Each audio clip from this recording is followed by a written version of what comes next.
Ladies and gentlemen, hey, hi, how you doing? Welcome back to the channel. Thank you so much for stopping by. Today is a very exciting day in Call of Duty once again. Obviously, the Caldera map, Warzone Pacific, is right around the corner, and actually, earlier on this week, I was lucky enough to be invited out to play the Caldera early with a bunch of other creators and streamers, and it was honestly a ton of fun. Got to experience all the new Vanguard weapons, basically what this new year of Warzone is going to look like. So we got a lot to cover today between the map, the weapons, my general thoughts and opinions on everything going on. Of course, you guys are gonna have plenty of Warzone Pacific gameplay in the background to feast your eyes upon. As we go through everything though, if you enjoy the video at any point, let me know by dropping a like on it. It would be seriously appreciated. Let's try and aim for 2,500 likes on this one. And of course, if you're new to the channel or if you have not already subscribed, just about 58% of viewers watching the videos are not subbed to the channel yet. We are on the road to 800K, and every single day I am always covering everything going on in COD, between news, updates, class setups, tips. It is all right here. So feel free to subscribe with your notifications turned on. That way you can always stay up to date. And you guys already know, in all the face cam videos, every single day I am wearing the Gamer Advantage blue light glasses. I love these things. They are the most essential part of my setup now on my day-to-day. And if you haven't gotten a pair for yourself, no worries. Now is the perfect time to do so. All month long, Code WARZONE will actually get to 20% off your entire order. They offer prescription or regular lenses, plenty of other accessories, and you already know Code WARZONE has you covered. So let's talk the Caldera. What is it like? Obviously, we're gonna have the early access here coming in about a day, but from my first initial playtime on it, from my first experience on it, it is a ton of fun. I mean, the map looks incredible. Verdansk was great, and obviously, we're all gonna remember Verdansk as sort of that nostalgic map that was like the go-to thing for a long time for a lot of us when, you know, everything was changing around us. Warzone was there, it was a fun time. Verdansk was cool for what it was, but it just got kind of stale, kind of boring. Caldera though, man, it is vibrant, it is colorful, it's nice to look at. It's not just gray and brown everywhere like what Verdansk was. This map has colors to it, it has flow to it, it has a completely different feel to it, right? We have verticality, we have rivers that, you know, change how you can run around. We have a lot of ability to actually climb rocks. Now, it's not perfect. There's still things you can't climb up, but it's not like Verdansk where if you saw a rock face, it was like, okay, I gotta find the quickest way around because I'm not going up. That's just not a possibility. Way better here. I mean, all around, I love the Caldera map. It's definitely like that honeymoon phase, but I think it definitely does have the potential to maybe be better than Verdansk over the course of time. I don't know. I think it is a really, really fresh and really good change. I mean, like I said, great visibility, great vibrancy, great colors, like all around. The map, the environment is very, very good and very fun. A couple of big things that are changing with gameplay outside of the map, obviously. Planes are a thing now. They are, however, kind of hard to fly. They're not the most difficult thing in the world. I think they're way easier to fly than the whole campaign mission in the Vanguard campaign. That was hard. I was very bad at that.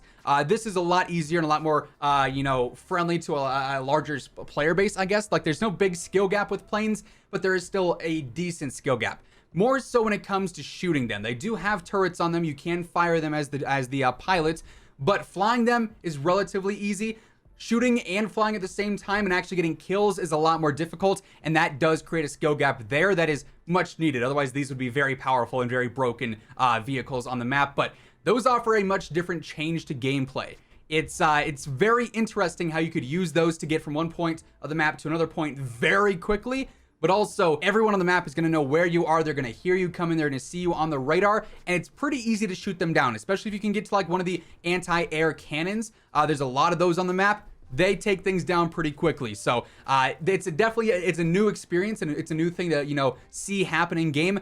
Is it going to be wildly broken though? I don't think so, but it is a fun new mechanic to mess around with and definitely changes up gameplay to a certain extent. Of course, another huge part of this update is the weapons. All the Vanguard weapons are here. I tried to mess around with a lot of the ones that I thought would be really, really good. So things like the BAR, the STG, the MP40, the Automaton, the NZ, the car, so on and so forth. I tried to mess around with a lot of those main meta weapons over in Vanguard, and they feel pretty good, but they're not as broken as I thought they would be. They do take a lot more skill and a lot more patience to learn than I thought they would. And honestly, I think there is probably going to be a bit more of a skill gap on some of these Vanguard weapons than there are with the Cold War and the Modern Warfare weapons.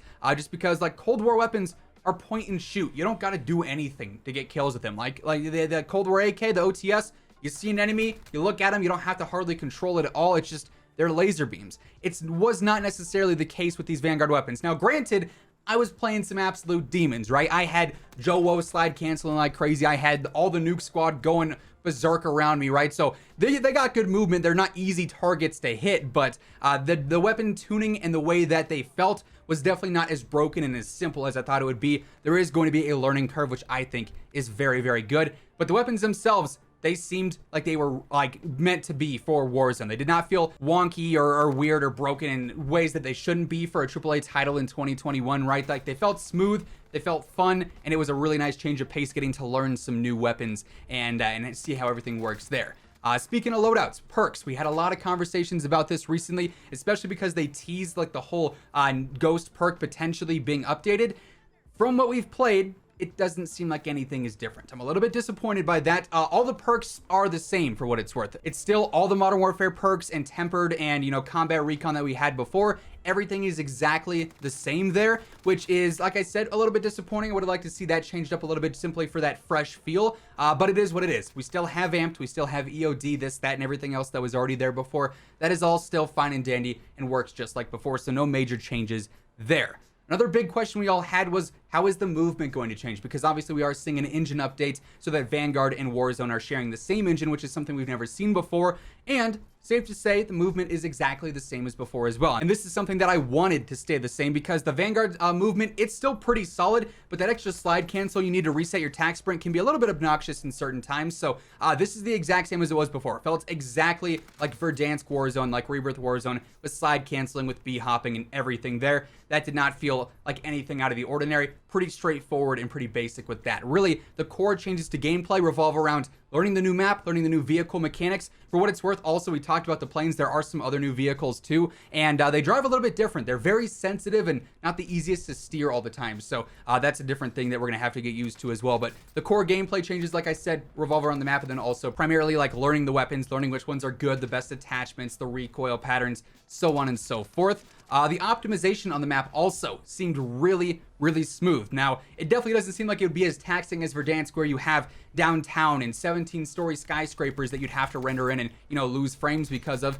This is a lot more open. There's a lot more play space and engagement space that isn't necessarily not natural. It's a lot of environmental play spaces with trees and with rocks and everything like that. Obviously, there's plenty of buildings and different other things like that to, you know, navigate, but it's a lot more natural feeling, and in turn, it seems like the entire map is a play space instead of the top of a roof in downtown, for instance, right? And because of that, like I said, the frames felt good. It felt very smooth, no big lag or anything like that. All around, was very pleased with my experience on that. I mean, all around, I was pretty thrilled with my time on there. I didn't play the best, still had to get used to some stuff, and I was trying to test certain settings out and certain weapons out here and there. Like I said, we were playing some demons. I mean, Jay and in Modern Warzone, I think it was Marksman and Sparrows, they went 3 for 3 in the matches we played. They won every single one. They knew what they were doing. Jay's the meta. There's no surprise there.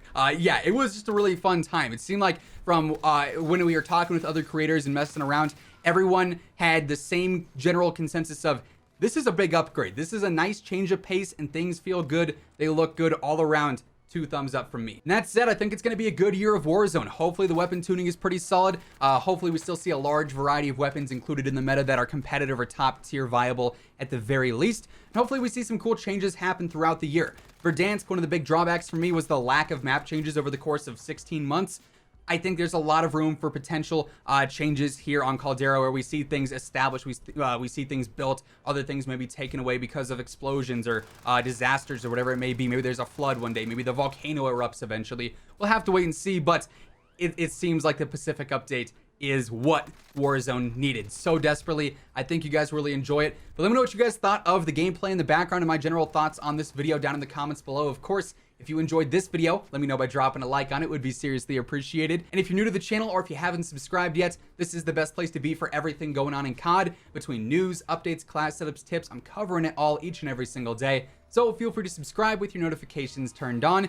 But once again, thank you so much for tuning in. And until next time, take it easy. Have an awesome rest of your day. I'll catch you guys later. Peace out.